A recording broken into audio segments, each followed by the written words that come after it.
इंदौर की तर्ज पर अब भोपाल में भी बायो सीएनजी प्लांट लगेगा। देश का ये दूसरा बड़ा प्लांट होगा। क्या होगी इसकी खासियत और इससे कितना फायदा होगा, इस रिपोर्ट में देखिए।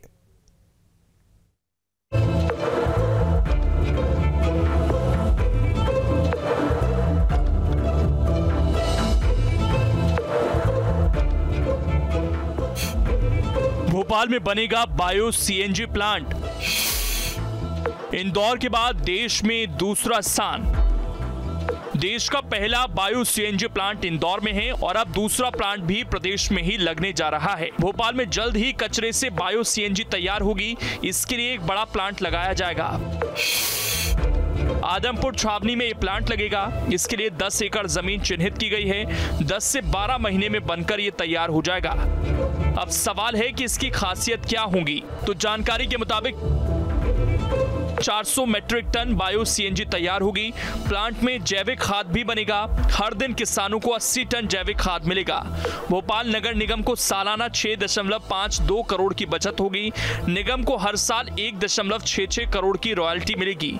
अभी निगम कचरे की प्रोसेसिंग पर 4.86 करोड़ रुपए खर्च करता है। निगम को बाजार से 5 रुपए कम पर बायो सीएनजी मिलेगी। मतलब ये कि कचरे का न सिर्फ निस्तारण हो सकेगा बल्कि इससे कमाई भी होगी। बहुत ही बड़ा प्लांट रहेगा।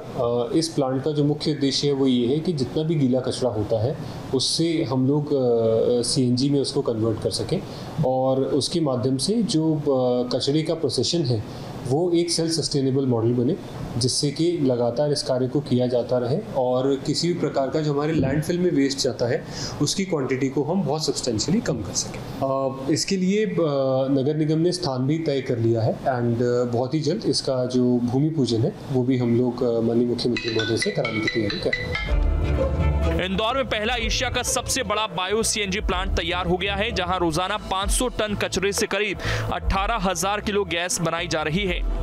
अब सवाल है कि आखिर ये बायो सीएनजी कैसे तैयार होती है। तो दरअसल नगर निगम कचरे का डोर टू डोर कलेक्शन करता है। कचरे को एक जगह डंप कर उसे प्रोसेसिंग किया जाता है। सूखे कचरे से जैविक खाद तैयार होता है, जबकि गीले कचरे का इस्तेमाल बायो सीएनजी बनाने में होता है। मतलब सरकार अब घर से निकले कचरे से कमाई भी करेगी और वातावरण को भी ठीक रखेगी। देखिए, मध्य प्रदेश में माननीय मुख्यमंत्री शिवराज जी और केंद्र की सरकार दोनों की योजना ये है कि हम जो वैकल्पिक ऊर्जा उसके ऊपर काम करें। इसलिए आपको ये भी स्मरण होगा कि सोलर एनर्जी का सबसे बड़ा प्लांट मध्य प्रदेश के रीवा में है। और जो गोवर्धन परियोजना आदरणीय प्रधानमंत्री जी ने शुरू करी, इंदौर का बड़ा प्लांट शुरू किया, 550 मैट्रिक टन का इंदौर में शुरू हुआ है। और अब मध्य प्रदेश में एशिया का संभवतः दूसरा बड़ा प्लांट होगा, जहां लगभग 400 मैट्रिक टन बायोगैस यानी कचरे से गैस बनाई जाएगी। तो ये भारतीय जनता पार्टी सरकार के सुशासन और ऊर्जा को लेकर नई नीति का स्पष्ट परिचायक है। पहले रीवा का सबसे बड़ा सोलर प्लांट एशिया का, फिर इंदौर का बायोगैस का सबसे बड़ा प्लांट और उसका था भोपाल में बायोगैस का सबसे बड़ा प्लांट। देखिए, भारतीय जनता पार्टी की सरकार चाहे मध्य प्रदेश में हो या केंद्र में, प्लान तो बहुत सारे बनते हैं, योजनाएं बहुत सी बनती हैं, लेकिन वो यथार्थ के धरातल पर और वास्तविकता में कब सामने आ पाती हैं, ये सोचने वाली बात है। आपने देखा जब मेट्रो की सर्वे की बात चल रही थी, सालों साल तक सर्वे चलता रहा और जब उसने यथार्थ रूप लिया तो कांग्रेस पार्टी के समय में लिया। तो ये सीधे सीधे ये दर्शाता है कि योजनाएं सामने तो आने दीजिए।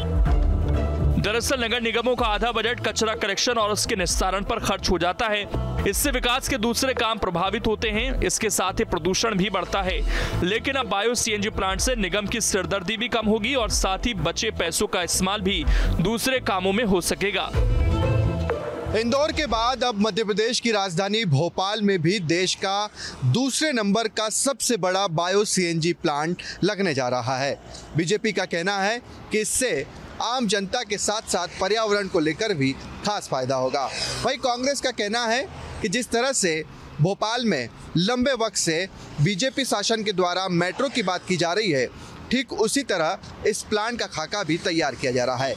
आगे देखना बेहद दिलचस्प होगा कि आने वाले 1 साल में बायो सीएनजी प्लांट भोपाल में लगता है या नहीं। वीडियो हिमांशु के साथ शुभम गुप्ता, न्यूज़ 8 भोपाल।